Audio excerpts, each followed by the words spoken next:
What's going on YouTube? So today I'm going to show you guys something very niche. This is only going to affect like a handful of people that actually own one of these. This is a Kennebell 168mm Monoblade throttle body, and as you can see it is massive.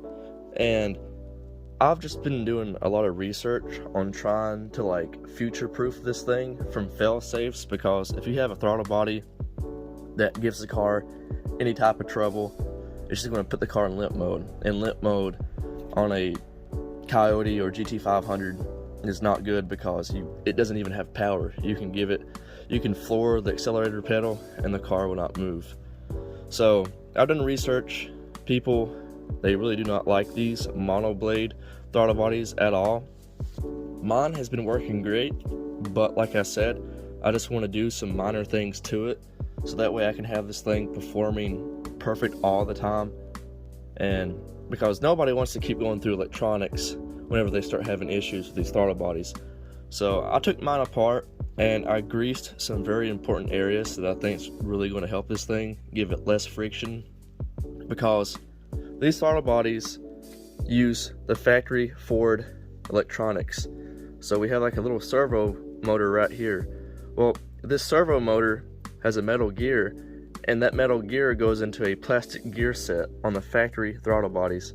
Well, with these Kennebells, I'm pretty sure even the dual 72mm throttle bodies also have the same exact setup, the brass gears inside, which I'm going to take this apart and show you guys. Maybe the VMP mono throttle bodies do, and the Whipple monos, I'm not sure, but I know for a fact the Kennebell has brass gears, and that additional weight on the servo motor actually strains it, and over time these like to fail. So I decided to take mine apart and grease some very important areas. I'm going to show you guys, and then I'm going to show you what grease I'm using and the grease that I prefer. So to get to the gears and the throttle return spring, you have to remove 5 T15 screws. We have 2 that's still in here, and then you have this one I've already removed. You have 2 that actually go into the servo motor. You can leave these Phillips alone. That's just to hold the servo motor casing to the black plastic housing. And you have 1 over here. So I'm gonna go ahead and remove those and show you what we're working with. So once you have this black half right here, this plastic housing removed, your return spring is going to fly out. Don't worry about that. We'll deal with this later. Set that to the side. Here's the servo motor that I was telling you guys about. And that servo motor turns these brass gears, and those are what opens and closes the throttle body blade. And you have this set screw right here, which of course every throttle body that you buy, they tell you never to touch that. And honestly, you shouldn't touch that. But if your throttle blade doesn't close all the way, this is the closed position right here. You can see the blade sits closed. You can actually adjust this if your throttle body doesn't close all the way. That's going to throw off your throttle body angle or your blade angle. So it may need a retune. You might be able to get away with it, but that's just if you keep having issues with the blade not closing all the way and your car going into failsafe. I'm not having that issue, and I'm just assuming that would be the fix, so don't take my word on it. So anyways, to the main point of this video, I'm using this is Honda Shin-Etsu grease, and I love this grease because nothing sticks to it. It's like dust even slips right off of it. So just a liberal amount of this, and I've applied it to all these gears right here, and these are these heavy brass gears I was telling you guys about. And now they move with way less friction. And another good thing about this housing right here is that you have a gasket. So dust shouldn't even get inside this anyways, even though dust tends to stick on everything, including grease. But like I said, this grease right here, I have really good luck with dust and debris not sticking to it. But this housing's sealed off. So these should be greased, I think, from AccuFab. I think it's the manufacturer for these Kennebell throttle bodies. So anyways, grease all of that, and then take a very thin layer of grease on your finger and run it along the shafts, front and back, like so. And with the throttle return spring removed, you can actually play with the blade and add some grease along the edges, and you can run it along where the blade will close. So just clean the excess. I still need to clean the excess off mine. Just leave a small thin amount where the blade rests and you should be good to go.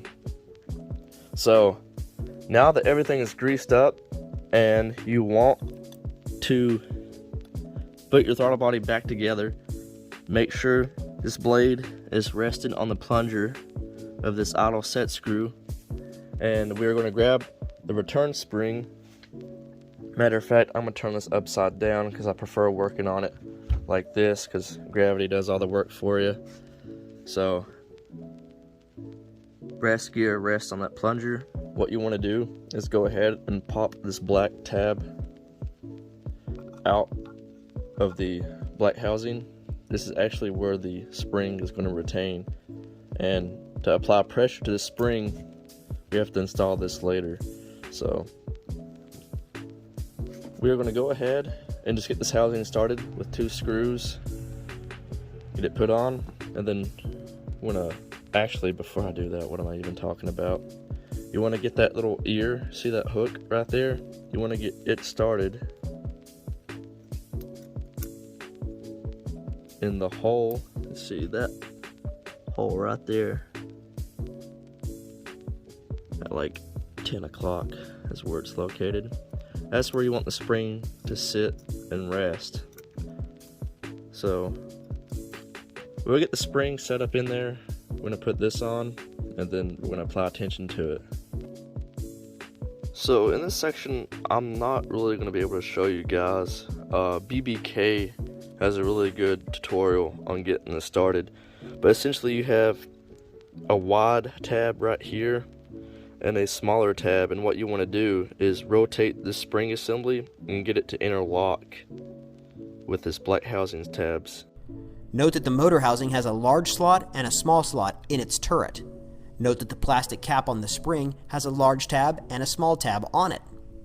Rotate the plastic cap counterclockwise until they interlock. Now once that's together, we're going to finish up just cleaning up some excess grease, put it back on the car, turn the key, don't start it.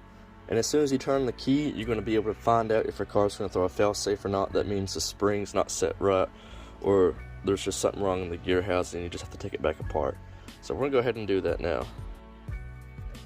If you happen to have an extra set of eyes, you can actually hook the throttle body up and leave the intake off and have somebody outside the car looking at the blade of the throttle body. So when you turn the key, it should do a self-opening and closing test, and that's usually when you will throw an error or a fail-safe code. But mine opens and closes, so we're just going to start the car, and everything's working like it should. You shouldn't have any errors. You can sit here and rev the car up and just make sure it's acting like it should. And that's pretty much it. Now you have less friction with your brass gears, so that's just a little bit of strain removed from that servo motor. And yeah, hopefully this will last us in the long run. And my car is about to break a milestone. So anyways, thanks for watching.